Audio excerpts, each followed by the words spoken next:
பொதுவாக உணவில் நறுமணத்துக்காகவும் சுவைக்காகவும் சேர்க்கப்படும் கருவேப்பிலையை அனைவரும் அசட்டையாக தூக்கி எறிந்து விடுவோம். ஆனால் அந்த கருவேப்பிலையை தினமும் காலையில் வெறும் வயிற்றில் பச்சையாக சாப்பிட்டு வந்தால் என்னென்ன நன்மைகள் எல்லாம் கிடைக்கும் என்று தெரியுமா? கருவேப்பிலையில் vitamin A, vitamin B, vitamin B2, vitamin C, calcium, இரும்புச்சத்து போன்றவை வளமாக நிறைந்துள்ளது. கருவேப்பிலை முடியின் வளர்ச்சிக்கு நல்லதென்று பல பேர் சொல்லி கேட்டிருப்போம். ஆனால் அதனை பச்சையாக தினமும் காலையில் சாப்பிடுவதால் கிடைக்கும் நன்மைகள் பற்றி பலருக்கும் தெரிந்திருக்க வாய்ப்பில்லை. காலையில் வெறும் வயிற்றில் 15 கருவேப்பிலை உட்கொண்டு வந்தால் வயிற்றை சுற்றியுள்ள அதிகப்படியான கொழுப்புகள் கரைந்து அழகான மற்றும் எடுப்பான இடையை பெறலாம். இரத்த சோகை உள்ளவர்கள் காலையில் ஒரு பேரிச்சம்பழத்துடன் சிறிது கருவேப்பிலையையும் உட்கொண்டு வந்தால் உடலில் இரத்த சிவப்பணுக்களின் அளவு அதிகரித்து இரத்த சோகை நீங்கும். சர்க்கரை நோயினால் பாதிக்கப்பட்டவர்கள் தினமும் காலையில் கருவேப்பிலையை பச்சையாக உட்கொண்டு வந்தால் இரத்தத்தில் உள்ள சர்க்கரையின் அளவு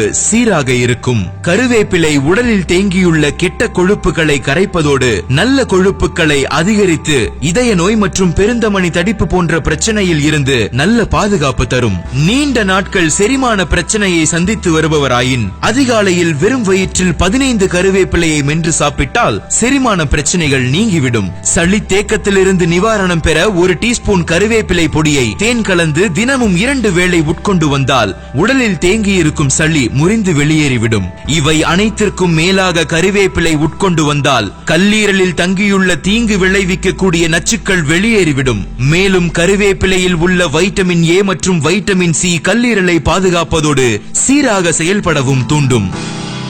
அறிவியலை வாழ்வியலோடு இணைத்த நம் முன்னோர்கள் மருத்துவத்தையும் நம் வாழ்வியலோடு இணைத்திருக்கிறார்கள் என்பதை என்றும் நாம் மறந்துவிடக் கூடாது. உணவே மருந்து என சிறந்து வாழ்ந்தது நம் குடி.